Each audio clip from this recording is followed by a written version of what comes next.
Excellency, first of all, we would like to thank you for providing time for Nepal television. And our question, first of all, we would like to know about the announcement itself. Well, thank you very much, first of all, and it's a privilege and a pleasure to be here.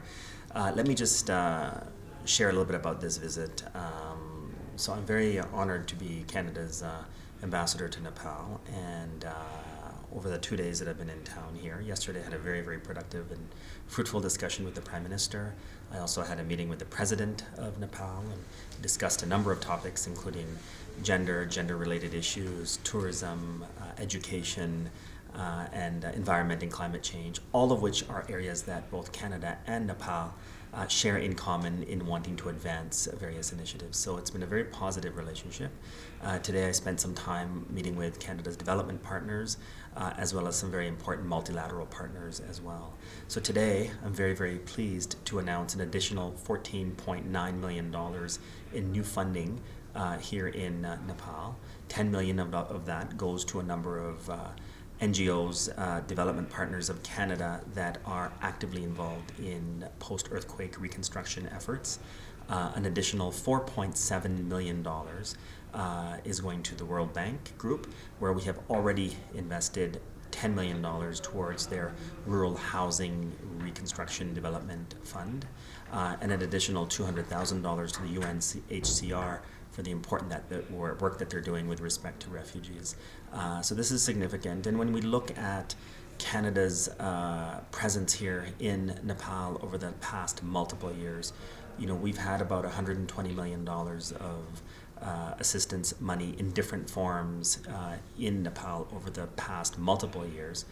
Of that, about $51.7 million has been destined for post-earthquake reconstruction efforts. So it's a very significant portfolio for Canada, and we're very pleased with the progress, and of course there's more work to be done, and we hope that this money will help further advance the important work that is underway. Mm-hmm. Could you please highlight some of the major priorities of this project, like after the earthquake? You might have chosen some of the areas that you should help, or people should get more help in these areas. Are there any major priorities? Well, I think what we've done is we've advanced the money. If I look at the World Bank Group, for example, it's around housing, rural housing, and rural housing reconstruction and development, and not just the housing itself, but the entire ecosystem that supports that as well. And then a number of NGOs are very active here, and they've been supplemented with additional funding, and their efforts are wide-ranging.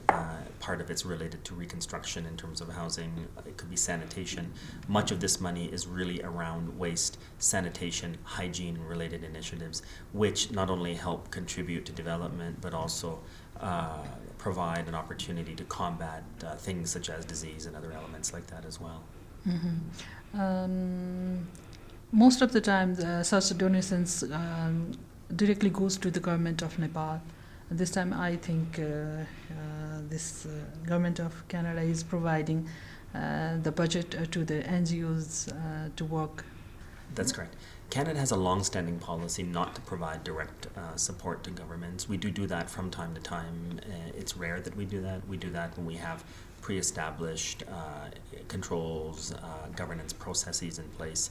Given that the earthquake funding, post-earthquake redevelopment funding, was responsive to a natural disaster, it was best for us to stick to our policy where we provide the funding to existing organizations that have expertise in these areas, which is why we provide, and it's a long-standing policy, it's not only Nepal, other places around the world, we provide funding directly to agencies that have expertise in these areas and that can kind of work. Now, of course, the Reconstruction Authority is working very closely with a number of these agencies, as well as the World Bank and other multilateral institutions. I should mention, Canada is one of the largest contributors to the United Nations system. We're also a very large contributor to the World Bank Group, and one of the largest contributors to the Asian Development Bank. So if you look at the full flow of Canadian indirect funding into initiatives here in Nepal, is far greater than what we can measure just now in tangible terms.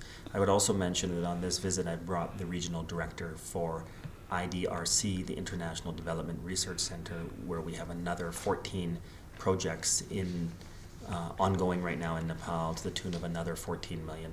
So there's quite a bit that we do with organizations, and we feel that the impact of that is very significant. Thank you very much, Your Excellency, for your precious time. Thank you so much. 2 shirts. Who have also suffered from the earthquake? Very much so. So Canada's international assistance policy, we refer to it as the Feminist International Assistance Policy. So there's our focus is on vulnerable groups, particularly women and girls, and through our partners, they'll identify opportunities, and there's quite a bit happening in these areas as well. Is there any budget allocation for the reconstruction of World Heritage Sites of Nepal? Through this funding, that is not part of the funding envelope. I think there are other organizations